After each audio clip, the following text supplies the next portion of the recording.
وہی ہے اللہ جو اکیلا ہے، بڑا زبردست ہے۔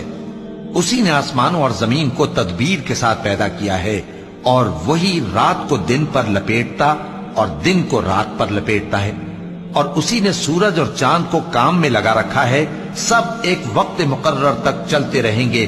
دیکھو وہی غالب ہے، بخشنے والا ہے۔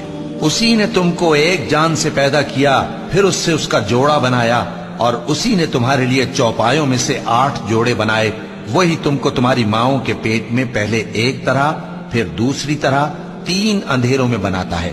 یہی اللہ تمہارا پروردگار ہے، اسی کی بادشاہی ہے، اس کے سوا کوئی معبود نہیں۔ پھر تم کہاں بہ کے جاتے ہو؟ اگر ناشکری کرو گے تو اللہ تم سے بے نیاز ہے، اور وہ اپنے بندوں سے ناشکری پسند نہیں کرتا، اور اگر شکر کرو گے تو وہ اس کو تمہارے لیے پسند کرتا ہے، اور کوئی بوجھ اٹھانے والا دوسرے کا بوجھ نہیں